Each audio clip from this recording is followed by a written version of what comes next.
Hello everybody, आप सबका स्वागत है हमारे ऑनलाइन प्लेटफॉर्म पे। आई होप कि आप लोग अच्छे से पढ़ाई कर रहे हैं। चलो अब बिना टाइम वेस्ट करे अपना शुरुआत करते हैं। आज हमारा सेट नंबर 7 है, तो इसका हम पहला क्वेश्चन देखते हैं। फर्स्ट क्वेश्चन क्या कह रहा है, हमसे मीनिंग पूछ रहा है पहला क्वेश्चन। तो अब नेगोशिएशन का मीनिंग क्या होता है? As you all know, negotiation means जब हम लोग किसी चीज की वैल्यू कम कराते हैं। ज्यादा तो नहीं कराते ना, ऑब्वियसली हम कम ही कराते हैं। तो नेगोशिएशन में क्या कराते हैं, हम कम कराते हैं। और कम क्या कराते हैं, हम बार्गेनिंग करके ना, बार्गेन करके कि भैया इसको थोड़ा कम कर दीजिए, आपने थोड़ा ज्यादा महंगा इसका प्राइस रखा हुआ है, प्लीज थोड़ा कम कर दीजिए ना। तो नेगोशिएशन का मतलब क्या हो गया, आप बार्गेन कर रहे हैं ना, चीज को कम करा रहे हैं, उसकी वैल्यू को थोड़ा कम करा रहे हैं, राइट। और इन बिटवीन तो मतलब किसी चीज के बीच में। केयरलेसनेस मतलब केयरलेसनेस, और लेस जुड़ने से मतलब ये कम हो गया। तो केयर, आप केयरलेस हो मतलब आप लापरवाह हो। एंड स्लैकनेस का मतलब क्या होता है, बार्गेन का मतलब हुआ नेगोशिएशन। इन बिटवीन मतलब इसके बीच में। और केयरलेसनेस मतलब लापरवाह, और स्लैकनेस का मतलब होता है किसी चीज की वैल्यू को ना क्या होना, डिटीरियोरेट होना, डिक्रीज होना, उसका डिक्लाइन होना, that is called your slackness. ठीक है। और ये सब नाउन है। किसी भी शब्द के पीछे एनईएस लग जाता है तो वो उसका नाउन फॉर्म बन जाता है। ये नाउन है। नेगोशिएशन टीआईओएन लग जाता है तो वो नाउन बन जाता है। तो this is your noun. Next word. Next क्या पूछा है हमसे, ओपोजिट पूछा है। तो हम फटाफट से पहले इसका मीनिंग जान लेते हैं। इम्प्रॉम्प्टू। इम्प्रॉम्प्टू का मतलब होता है कि जब किसी काम को ना हम बिना प्रिपरेशन के करते हैं। इम्प्रॉम्प्टू मीन्स कि आपने विदाउट प्रिपरेशन उस काम को किया है, विदाउट प्रिपरेशन। तो अब ये तो देखिए प्रिपेयर्ड हो गया। प्रिपेयर्ड मतलब आपने पहले प्रिपरेशन किया और फिर आप काम कर रहे हैं। तो ये तो जस्ट इसके क्या हो जाएगा, एंटोनिम। अच्छा, हाँ, तो यही इसका एंटोनिम हो जाएगा, क्योंकि इम्प्रॉम्प्टू में अगर प्रॉम्प्ट का मतलब होता है तुरंत, तो इम्प्रॉम्प्टू में मतलब क्या हुआ, बिना प्रिपरेशन के तुरंत जब आप काम कर रहे हैं, दैट इज प्रॉम्प्ट। प्रॉम्प्ट का मतलब होता है तुरंत। और प्रिपेयर्ड का मतलब आपने प्रिपरेशन किया। Impromptu means without preparation. तो क्या हो जाएगा इसका ऑपोजिट, प्रिपेयर्ड। ठीक है। प्रोफाउंड का मतलब होता है कोई चीज जो क्या है, बहुत स्ट्रॉन्ग है ना, हर जगह प्रेजेंट है वो चीज। नेक्स्ट वर्ड पूछा है आपसे, करेक्ट स्पेलिंग। करेक्ट स्पेलिंग आपको बतानी है। And very very important spelling आप देख सकते हैं। तो आपको याद रखना होगा कि ब्यूरोक्रेसी की जो स्पेलिंग होती है, देखो क्रेसी, CRACY होता है फर्स्ट ऑफ ऑल। स्पेलिंग जब भी लर्न करते हैं तो स्पेलिंग को हमें ब्रेक कर देना चाहिए। तो CRACY क्रेसी हो गया। और ब्यूरो में याद रखिएगा, यू से बी, यू। ठीक है, बी यू। तो ई नहीं आता बीच में, यू आता है, बी के तुरंत बाद यू आता है। ओके, दो स्पेलिंग में दिया हुआ है। फिर आप याद रखिएगा ना, रियल की स्पेलिंग क्या होती है, REA। बट हमें रियल तो लगाना नहीं है, हमें ब्यूरो, ब्यू लगाना है। तो फिर आप एक और यू लगा दीजिए। तो देखो पूरी स्पेलिंग बन गई आपकी, BU। सी के बाद में ई नहीं आता। ब्यूरोक्रेसी में यू आता है, ई नहीं आता है। फिर आपका रियल वाली स्पेलिंग में जाएगा, फिर यू आएगा, और फिर क्रेसी का तो CRACY। ठीक है, तो हमारा ए। तो लर्न करते हुए चलना है, इस तरीके से पढ़ाई करनी है कि वो हमें हमेशा याद रहे। तो इसमें आपका ए वाला रहेगा। ठीक है, लर्न कर लिया होगा। आई होप आप लोगों ने अपनी कॉपी में स्पेलिंग को लिख लिया होगा और देख लिया होगा अच्छे से। नेक्स्ट देखो, एरर निकालना है हमें। He told his friend that he could do that work because it is not to he could not do that work because it is not to his taste. Okay. He told his friend, उसने अपने friend को बोला वो उस काम को नहीं कर सकता क्योंकि वो काम जो है वो उसके अकॉर्डिंग नहीं है। मतलब अकॉर्डिंग टू हिज टेस्ट मतलब वो उसके हिसाब से वो काम नहीं है। नाउ मैंने आपको पहले भी हमेशा बोला है कि अगर आपका जो टेंस है, अगर आपका जो टेंस है और अगर आपके सेंटेंस की जो स्टार्टिंग है, अगर आपके सेंटेंस की स्टार्टिंग पास्ट से हुई है, अगर आपके सेंटेंस की स्टार्टिंग पास्ट से हुई है तो प्लीज आप आगे आपके हर एक क्लॉज को पास्ट में ही मेंटेन करके रखिए। अगर आपके सेंटेंस की स्टार्टिंग पास्ट में रही हुई है तो आपको उसके सारे क्लॉजेस को पास्ट में ही रखना होगा। Now you can see this is your verb second form. He told his friend that he could not. Could, as you all know, can का पास्ट फॉर्म कुड होता है, तो ये भी हमारा पास्ट फॉर्म हो गया। यहाँ तक कोई एरर नहीं है। और फिर यहाँ पे it is not to his face में यहाँ पे इज नहीं आना चाहिए, यहाँ पे पास्ट फॉर्म आना चाहिए, यहाँ वॉज आना चाहिए। अगर आपको लगे कि मैम वॉज एंड वर दोनों पास्ट बताते हैं तो यू नो कि इट इज योर, इट जो है वो सिंगुलर सब्जेक्ट है तो उसके अकॉर्डिंग वॉज आएगा। बाकी सब देख लो, बाकी और कोई एरर इसमें नहीं है।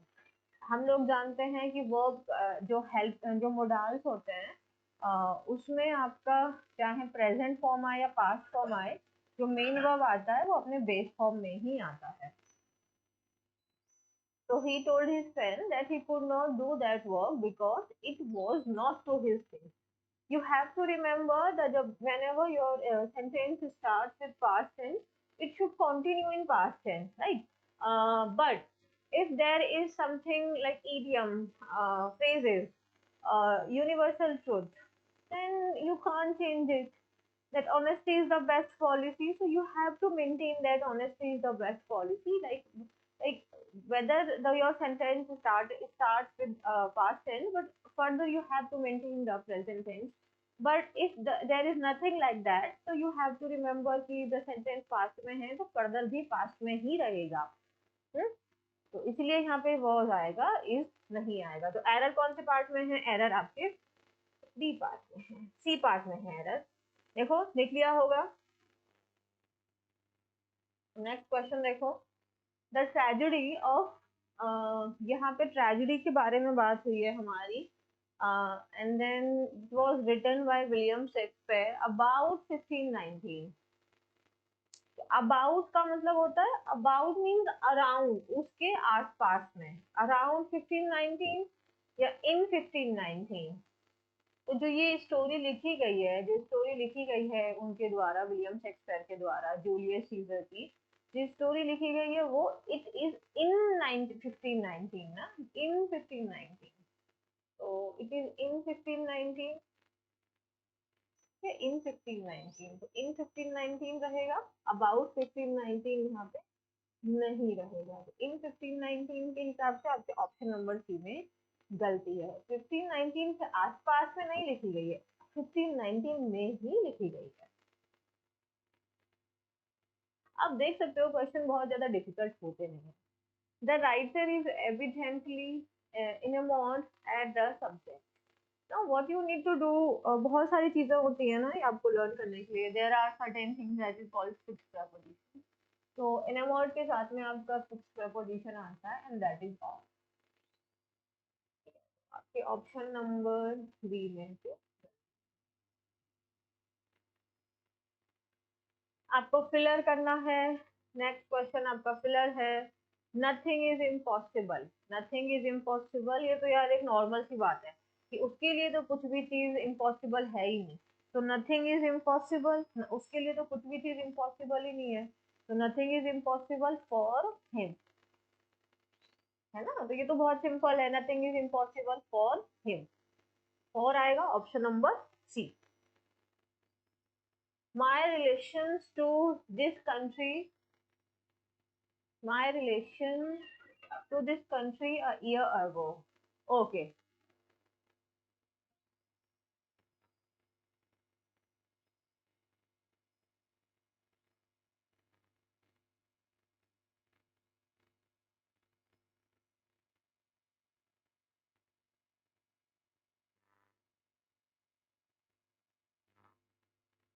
I think, let me check the question.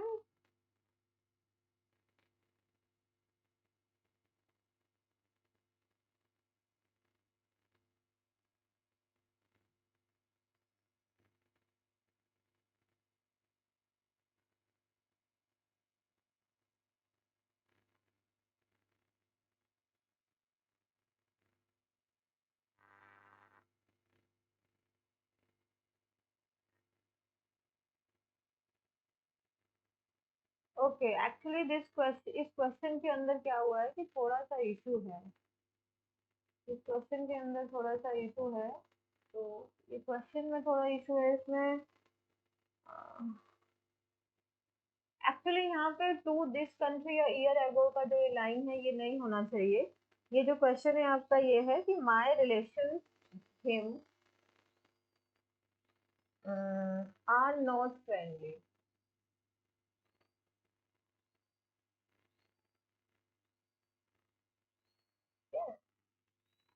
ये क्वेश्चन जो है, इस क्वेश्चन का पूरा सेंटेंस इस तरीके से बनेगा, my question dash him are not friendly.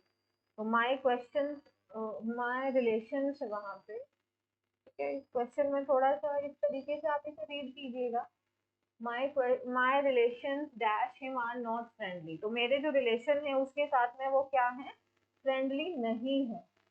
तो ये तो बहुत इजी हो गया, क्वेश्चन में थोड़ा सा टाइपिंग का एरर हो गया था, बट अब देखो आप यहाँ से आप सही कर सकते हैं। तो माय रिलेशंस, मेरे जो रिलेशंस है उसके साथ में वो फ्रेंडली नहीं है। तो माय रिलेशंस विद हिम ना, जो मेरे रिलेशंस हैं उसके साथ में दे आर नॉट फ्रेंडली। तो my relations with him are not friendly, ठीक है। तो एक्चुअली में माय रिलेशंस विद हिम, उसके साथ में जो मेरे रिलेशंस है ना, उस पर्सन के साथ में जो मेरे रिलेशंस हैं वो फ्रेंडली नहीं है। फ्रेंडली मतलब एक अच्छे नोट पे नहीं है, एमिकेबल रिलेशनशिप नहीं है हम लोगों के बीच में। तो विद हिम आएगा यहाँ पे। हाँ, तो नेक्स्ट क्वेश्चन था, जो आपका नेक्स्ट क्वेश्चन है, क्वेश्चन नंबर 9। इसमें है कि George dash to this country a year ago. Okay, कि जो जॉर्ज है वो इस कंट्री में एक साल पहले आ गया था ना। तो you have to remember there are certain words जो हमें पास्ट पॉइंट ऑफ टाइम के बारे में बताते हैं।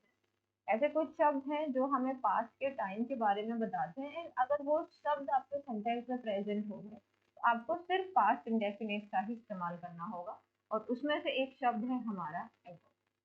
और अगर पास्ट इंडेफिनिट का इस्तेमाल करेंगे तो हमें फिर ओनली एंड ओनली वर्ब की सेकंड फॉर्म का इस्तेमाल करना होगा इन पॉजिटिव सेंटेंसेस, और डिड का इस्तेमाल करना होगा इन नेगेटिव एंड इंट्रोगेटिव। तो एज यू कैन सी, ये तो आपका प्रेजेंट में दिया हुआ है, ये कॉन्टिन्यूस में दिया हुआ है, तो इस प्रकार आपका ऑप्शन नंबर बी ही हमारा सही है। तो George came to this country year ago, तो केम आएगा यहाँ पे, तो बी ऑप्शन हमारा एकदम सही है।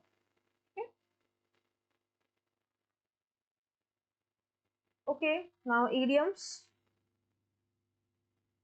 ईडीएम में आपको बताना है ब्लो वंस ट्रम्पेट। ये आई थिंक हमने पहले भी कभी किया हुआ है, यही वाला, अपने ही बीन बजाते रहना, राइट, अपने ही बारे में बोलते रहना। तो अपने ही बारे में बोलते रहना, खुद की ही प्रशंसा करते रहना, अदर पर्सन की नहीं है, ओन मतलब अपनी स्वयं की प्रशंसा करते रहना।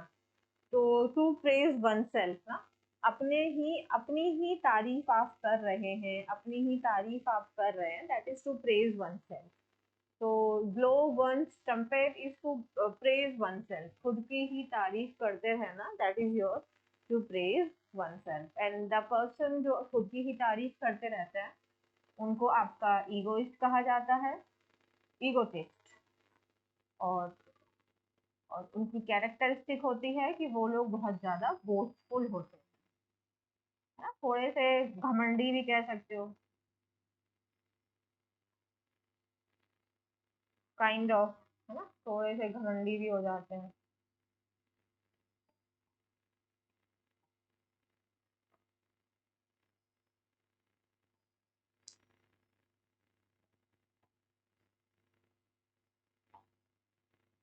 अपनी ही बीन बजाते रहना, दैट मीन्स अपनी ही तारीफ करते रहना, to praise oneself. Stick to his guns, अपनी गन को पकड़ के आप खड़े हैं, उसी से चिपके हुए हैं।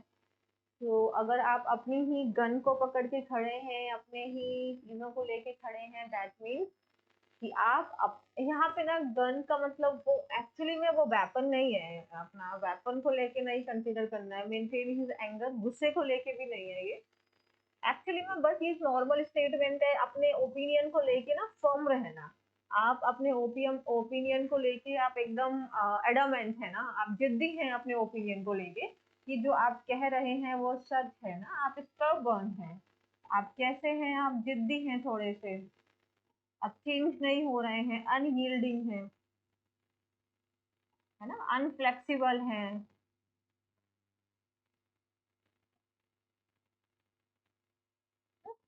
एडामेंट होना, स्टबर्न होना, अनयील्डिंग, अनफ्लेक्सिबल। तो आप अपनी ओपिनियन को लेके क्या करे हैं, मेंटेन किए हुए हैं, आप अपने ओपिनियन को लेके जिद्दी हैं, अनयील्डिंग हैं, ठीक है, अनफ्लेक्सिबल हैं। तो मेंटेन हिज ओन ओपिनियन, अपने ही ओपिनियन को लेके बैठे रहना, अपनी बात को अड़े रहना, that is stick to his guns. Option number B हमारा सही है। At C, okay. Now consider yourself कि आप एक ऐसी स्थिति में हैं और समुद्र के बीचों बीच में आप फंसे हुए हैं। अगर आप समुद्र के बीचों बीच में फंसे हुए हैं तो आप कैसी स्थिति में होंगे? आई एम डेफिनेटली श्योर कि आप बहुत खुश तो नहीं होंगे उस समय, राइट? आप बहुत ज्यादा हैप्पी तो नहीं होंगे कि वाह, आप समुद्र के बीचों बीच में क्या है, ना इधर का आता ना उधर का पता, ना कुछ समझ में आ रहा कि कहाँ जाए। तो कैसी स्थिति है उस समय जब आपको कुछ अता पता ही नहीं चल रहा है कि जाना किधर है, करना क्या है?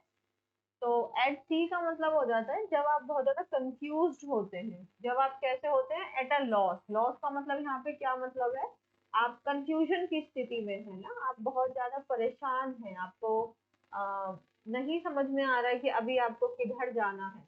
अगर सोचो सड़क के बीचों बीच में आप फंस गए हो तो आप कंफ्यूजन में आ गए हो।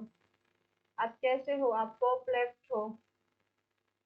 परप्लेक्स का मतलब क्या होता है, कंफ्यूज होना ना, बेबिल्डर्ड हो आप, कंफ्यूज हो आप, ठीक है। तो एटा सी मतलब एट अ लॉस, आपको समझ नहीं आ रहा कि किधर जाना है, पजल्ड हो। देखो हम लोग पजल बनाते हैं और जब पजल बनता नहीं है तो हम लोग परेशान हो जाते हैं, कंफ्यूज हो जाते हैं ना। तो इन कंफ्यूजन, परप्लेक्स, पजल। तो एट अ लॉस मतलब एट अ सी, आप कैसी स्थिति में हो, कंफ्यूजन की स्थिति में हो। अच्छा, इसमें वन वर्ड सब्स्टिट्यूशन है कि एक इंसान जो 80 साल के है ना, 80 के पीरियड में है, 80 का पीरियड मतलब 80 से लेके 89 तक का जो हो गया, तो 80 टू 89 के एज वाले ग्रुप को हम क्या कहते हैं? 80 से लेके 89 के एज ग्रुप को क्या कहते हैं? देखो, इसमें सब में ना एज लगा हुआ है, तो ये सारे एज ग्रुप्स के बारे में। ये सेप्ट लगा हुआ है तो ये हो गया 70। 70 से लेके जो 79 का एज ग्रुप होता है ना, वो आ गया आपका सेप्टेजेनेरियन। नॉन एजेनेरियन, नॉन, नौ का हो गया, नौ, नौ से ही याद रखो यानी 90। 90 से 99 वाले ग्रुप, एज ग्रुप को कहते हैं नॉन एजेनेरियन। अच्छा, octa, octa you know, octopus होता है, उसके 8 लेग्स होते हैं। तो जो 80 से 89 वाले हो गए उनको ऑक्टा कहते हैं। और सेक्सा किसको कहते हैं? जो 60 का ग्रुप हो गया, तो 60 टू 69 के एज ग्रुप को हम सेक्सा एजेनेरियन कहेंगे, ठीक है। तो इससे आपने देखा कि हमने एक एज ग्रुप के बारे में नहीं जाना, हमने 4 एज ग्रुप के बारे में जाना। जो 70 से 70 टू 79 के बीच में है उनको सेप्टा कहेंगे, 90 से 99 के बीच में नॉन कहेंगे, 60 से 69 के बीच में सेक्सा कहेंगे, और 80 से 89 के बीच वालों को ऑक्टा कहेंगे। आपका एक होमवर्क है, आप लोग मुझे बताइएगा, 4 मैंने आपको बताए हैं, आप मुझे बताइएगा 40 to 49, and then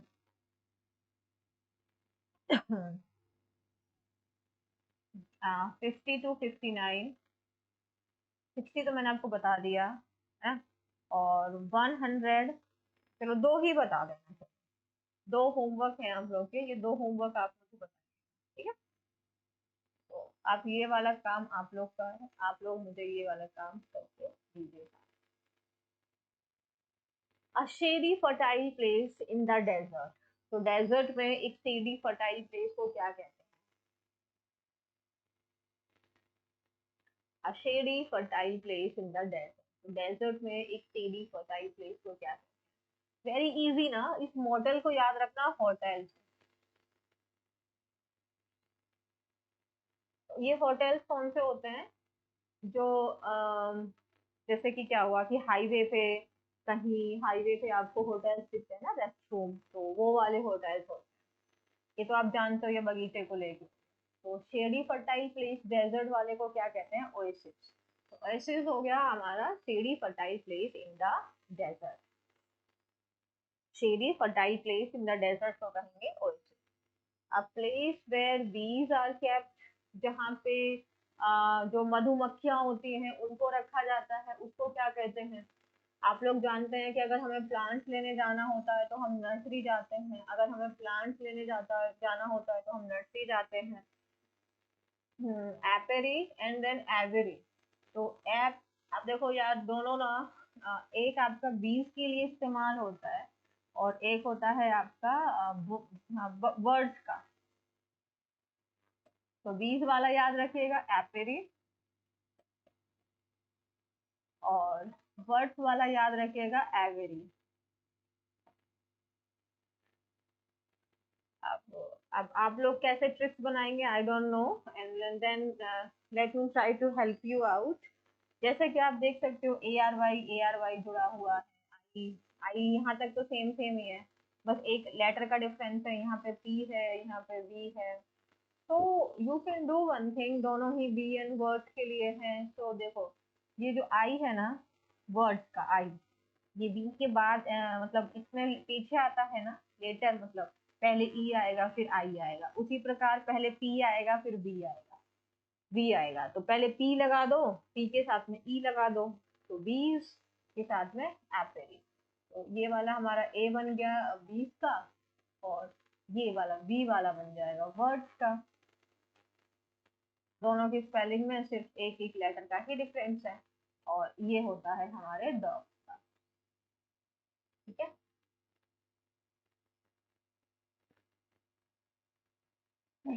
There are some bacteria that are survive. Right. कुछ ऐसे बैक्टीरियाज हैं जो दे कैन सर्वाइव ना, जो सर्वाइव कर सकते हैं। यू नो कि जो बैक्टीरियाज होते हैं वो बहुत कोल्ड टेम्परेचर में भी सर्वाइव कर सकते हैं और बहुत हाई टेम्परेचर में भी सर्वाइव कर सकते हैं ना, वो उनकी एबिलिटी है।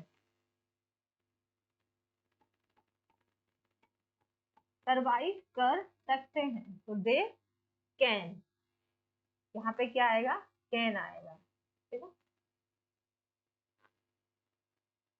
सीमिंग मे बी बिलीविंग, जो चीज आप देख रहे हैं हो सकता है उसी पे आप विश्वास करें, but understanding are definitely knowing. Understanding जो है, अंडरस्टैंडिंग आपका क्या है? ये एक आपका सिंगुलर सब्जेक्ट, अंडरस्टैंडिंग आपका सिंगुलर सब्जेक्ट है, तो सिंगुलर सब्जेक्ट के साथ में आर कैसे लगा सकते हैं? तो डेफिनेटली गलत हो गया, इम्प्रूवमेंट की तो जरूरत है यहाँ पे। And understanding could be knowing, could be knowing, could be knowing कैसे? अंडरस्टैंडिंग इज डेफिनेटली नोइंग ना, एक यूनिवर्सल ट्रुथ ही तो है ये। अगर आप किसी चीज को समझ रहे हैं तो दैट मीन्स आप डेफिनेटली उस चीज को जान रहे हैं। Understanding is definitely knowing. Seeing may be believing, मतलब जो आप देख रहे हैं मे बी बिलीविंग, उस पर आप विश्वास करें, लेकिन जो आप समझ रहे हैं उसका understanding is definitely knowing. If you know something then only you can understand something. Understanding is definitely knowing, and are बिल्कुल नहीं आएगा। Why? Because your understanding is your singular subject. No sooner did she finish the lecture that the students began to leave. Now what you need to remember, remember one thing, there are certain pairs जिनके साथ में आपको थोड़ा aware रहना होगा। उसमें से ही एक पेयर है नो सूनर। नो सूनर का मतलब होता है ज्यों ही त्यों ही। नाउ आप देख सकते हैं ई आर लगा के हमने इसको एक कंपैरेटिव डिग्री का फॉर्म दे दिया है, और कंपैरेटिव डिग्री के साथ में हम लोग या तो टी एच एन देन का प्रयोग करते हैं या फिर हम टू का प्रयोग करते हैं। He is senior to me, तो या तो हम देन का या फिर हम टू का प्रयोग करते हैं, और हम सूनर के साथ में हम देन का प्रयोग करते हैं। तो यहाँ पे दैट नहीं आएगा, टी एच ई नहीं आएगा, टी एच ए एन। तो option number B is your right answer. Remember one thing, comparison के लिए हमें टी एच ए एन का प्रयोग करना होता है, तो नो सूनर के साथ में हमारा टी एच ए एन आएगा। ठीक है। So no sooner did she finish, and then remember one thing also you can observe it कि यहाँ पे helping verb before subject आई है, reason being क्योंकि जो no sooner है आपका, ये आपका inversion लेता है अपने साथ में। नो सूनर आपके अपने साथ में इन्वर्जन लेता है। इन्वर्जन का मतलब होता है हेल्पिंग वर्ब का सब्जेक्ट से पहले आना। तो आप देख सकते हैं no sooner did she finish आया है, सब्जेक्ट से पहले आपका हेल्पिंग वर्ब है ना। एक ये भी एरर आ सकता था, तो यहाँ पे ऑप्शन नंबर बी हमारा सही बनेगा। ठीक है, एक एरर ऐसा आ सकता था no sooner she finished the lecture. तो बट आपको याद रखना होगा कि जो नो सूनर है उसमें आपका अगर ये सेंटेंस की शुरुआत में आ जाए ना, सेंटेंस की शुरुआत में आ जाएगा तो फिर आपको वहां पे इन्वर्जन फॉलो कराना होगा। 100 gathered to await the boxer's arrival at the airport। लाखों की संख्या में ना लोग ना बॉक्सर के आने के उसमें क्या कर रहे थे, इंतजार कर रहे थे, और वो सारे के सारे लोग क्या हो गए थे, गैदर्ड हो गए थे एयरपोर्ट पे ही। नाउ देखो, एक होता है वेट फॉर मतलब आप किसी पर्सन का इंतजार कर रहे हैं, और एक होता है अवेट। अवेट में ही आपका वेट फॉर छिपा हुआ होता है। तो अवेट के साथ में हम नहीं लगाते, अवेट के साथ हम फॉर नहीं लगाते। एंड टू अवेट का मतलब ही हो गया इंतजार करना। तो यहाँ पे फिर इम्प्रूवमेंट की भी कोई जरूरत नहीं है। मतलब जब वो अपने आप में ही परफेक्ट है तो वहां पे हमें कोई भी गलती नहीं निकालनी। तो ऑप्शन नंबर डी। जो आपका डिसीडेंस था, he holds a great problem in every political party. Dissidents कौन होते हैं, जो आपके अपने ही गवर्नमेंट के खिलाफ मोर्चा संभालते हैं ना, उनके खिलाफ बातें करते हैं, उनके खिलाफ चीजें करते हैं, उनके खिलाफ एक्टिविटीज करते हैं। तो जो डिसीडेंस था, ही कॉज ना, वो हमेशा ग्रेट प्रॉब्लम था। एक एवरी पॉलिटिकल पार्टी में वो प्रॉब्लम क्या कर रहा था, प्रॉब्लम क्रिएट कर रहा था ना। तो प्रॉब्लम क्रिएट करना मतलब कॉज करना। तो फिर हमारा ऑप्शन नंबर ए हमारा सही है। अब हमारा क्या आ गया है, पैसेज आ गया है। पैसेज रीड करने से पहले हम लोग को क्वेश्चन रीड करने होंगे। तो अब यहाँ से पूछा गया है आपका कि मतलब बताइए कि जो आपका आर्किपेलागो जो है ये किस चीज का कलेक्शन है। नेक्स्ट है स्टॉकहोम इज, क्या है वो, what is the opposite of the word amiable. अच्छा, अब यार ये तो आपका सिनोनिम टेस्ट हो गया ना, वो कैब टेस्ट हो गया। तो एमिएबल का ऑपोजिट पूछा है, तो ये तो अभी हम लोग बता सकते हैं। एमिएबल का मतलब होता है जब आपके जो रिलेशंस होते हैं वो बहुत फ्रेंडली होते हैं ना। तो जो फ्रेंडली रिलेशंस होते हैं उसको हम कहते हैं एमिएबल। और एमिएबल मतलब फ्रेंडली रिलेशनशिप। और एनावेट का मतलब होता है एनर्जी का कम हो जाना। तो लेसन कम हो गया है, वीकनेस हो गई है ना, वीकन हो गया है, एनर्जी का स्ट्रेंथ का lower down of the strength. Refreshing तो आपका एनर्जेटिक हो गया, और इनविगोरेटिंग वही आ जाएगा एनर्जेटिक में। और अनप्लेजेंट है, तो अनप्लेजेंट मतलब खराब होना, और एमिएबल का मतलब अच्छा होना ना, फ्रेंडली रिलेशनशिप। तो इसका तो हम वैसे भी आंसर दे सकते थे बिना पैसेज को रीड किए हुए कि ये टेस्ट मार्केट की तरह क्यों इस्तेमाल होता था। नेक्स्ट क्वेश्चन क्या है कि Stockholm is important to the country, वो कंट्री के लिए क्यों जरूरी था। Okay, let's do it.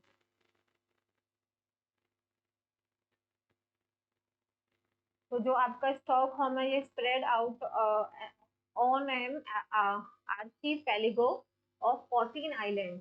तो 14 आइलैंड पे ये फैला हुआ, मतलब 14 आइलैंड। यानी पूछा था कि ये इसमें क्या है, आई थिंक यही फिर हमारा फर्स्ट आंसर भी बनेगा। वेर लेक के बारे में दिया हुआ है, Lake मैलेग्रिन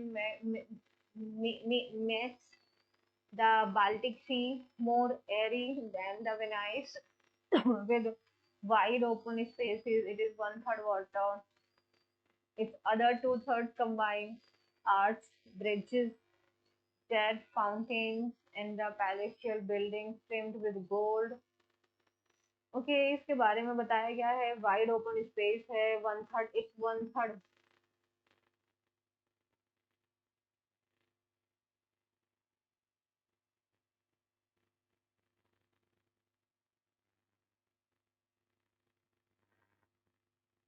This is an amiable and graceful home and a healthy environment in which to live. Minutes from the city center and park are parks and woodland for the recreation and clear water for swimming and fishing. In winter, everyone takes to ice skating on artificial rings in the shadow of the grand places or on the frozen water of the channel. यहाँ पे इसकी बात की हुई है कि ये एक आइलैंड ऑफ 14 आइलैंड्स के वहाँ से एक है आपका स्टॉकहोम, जहाँ पे लेक्स हैं आपके, जो आपका मैल्वन लेक है वो आपका बेल्टाइस लेक से वेल्टिस लेक से मिलता है। जो आपका एक प्लेस है वेनिस, उसको कंपैरिजन किया गया है उससे ज़्यादा एयरी है, 1/3 उसमें पानी है, बाकी जो 2/3 है उसमें ब्रिजेस हैं, जेट फाउंटेन्स हैं, बिल्डिंग्स हैं, और बहुत अच्छा एक आउटडोर है जो एक एमिएबल मतलब एक फ्रेंडली रिलेशनशिप मतलब एक फ्रेंडली है आप, और हेल्दी है इन्वायरमेंट वहाँ पे रहने के लिए। City from the city centre and parks are woodland for recreation, clear water for swimming and fishing. और विंटर में हर एक व्यक्ति वहाँ पे आइस स्केट के लिए जाता है, आर्टिफिशियल रिंग्स हैं, शैडो ऑफ ग्रैंड प्लेसेस और on the frozen water. Stockholm एक सिटी है at the leading edge of fashion design and advance technology. Fashion houses and IT companies use this city as a test market for their innovation, especially as Stockholmers are follower of technology. And you can see ये एक question पूछा गया था कि वो लोग इसको क्यों इस्तेमाल करते हैं, तो this is your are answer. And then Stockholm is the capital as well as the largest city of the Sweden, and it is the site of government and parliament of the country. Now let's move on. Now let's see. If this is a collection of islands, as you all can see, clearly it is mentioned in the first line only, that the archipelago is all the collection of islands. So this is the clearly mentioned in the first line. You can see that. And then Stockholm is 1/3 water and 2/3. This is the correct answer, like directly given in your passage. You don't have to do anything. You just have to read the passage and then you'll get the answer. I have already told you the amiable means the friendly relationship, and friendly relationship का opposite हो जाएगा unpleasant. Enervating means whenever your energy or strength weaken down, that is called enervating. Why is Stockholm used as a test market for innovation by IT companies and fashion houses के द्वारा इसको क्यों इस्तेमाल किया जाता है टेस्ट मार्केट के लिए? क्योंकि जो वहाँ के लोग हैं ना, they are the follower of the technology, and जो कंपनीज होती हैं वो अपने पर्सनस के लिए लाइक कस्टमर के लिए ही तो बनाते हैं, और जहाँ के लोग जिस चीज़ को ज़्यादा फॉलो करेंगे there only you can test out ना, so that is the that place is the followers ना, everybody follow like maximum people follow, तो आप उसको कह सकते हैं। और नेक्स्ट क्वेश्चन इज इम्पोर्टेंट क्यों है ये? पैलेशियल बिल्डिंग्स की वजह से, पार्क्स और वुडलैंड्स हैं। देखो ये सब तो ठीक है, ये सब हाँ उसमें था अवेलेबल कि उसमें पैलेशियल बिल्डिंग्स हैं, पार्क्स अवेलेबल हैं वहाँ पे, आर्टिफिशियल स्केटिंग रिंग्स हैं, लेकिन इम्पोर्टेंट किसकी वजह से था? ये इम्पोर्टेंट है क्योंकि लार्जेस्ट सिटी है, और दूसरी बात कि ये कैपिटल है स्वीडन की, और दूसरी बात ये हो जाएगा कि ये कैपिटल है स्वीडन की, and then this is the largest city. Obviously you can see कि ये तीनों लाइन, तीनों आपके सेंटेंसेस भी पैसेज में अवेलेबल थे। So if you just do the word matching, this is just not possible to get the correct answer. You can't just match the words, then you will never get the correct answer. You need to understand the question, you need to understand the passage, then only you'll get the correct answer. So as you all can see कि वहाँ पे दिया हुआ है कि वो important country क्यों है, right? कि why the Stockholm is the important country because it is the largest city and this is the capital of Sweden, and you can see that passage में दिया हुआ था हमको कि यहाँ पे हमारे पार्लियामेंट्स है ना, तो पार्लियामेंट्स है, देखो this is the largest city of Sweden and it is the site of government and parliament of the country. ये वाली लाइन यहाँ से आपको क्लियरली मेंशन थी, तो आप आराम से यहाँ से देख सकते थे। वहाँ के लोग फॉलोअर्स हैं इसलिए वो आईटी कंपनीज के लिए इम्पोर्टेंट है। ग्रुप ऑफ आइलैंड है, उसके बाद में क्या पूछा गया था उससे आपसे, एक एमिएबल का आप लोगों से पूछा गया था। मैं आपको एक होमवर्क देती हूँ, एमिएबल के ना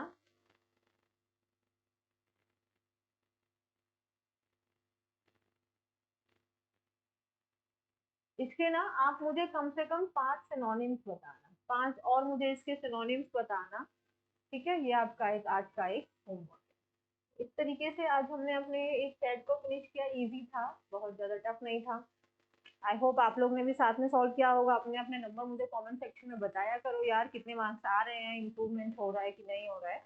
तो बाकी ऐसे ही बने रहो, मेहनत करते रहो, चैनल को सब्सक्राइब करो, वीडियो को शेयर एंड लाइक करो। That is you have to do it. चलो till then, thank you so much, keep sharing.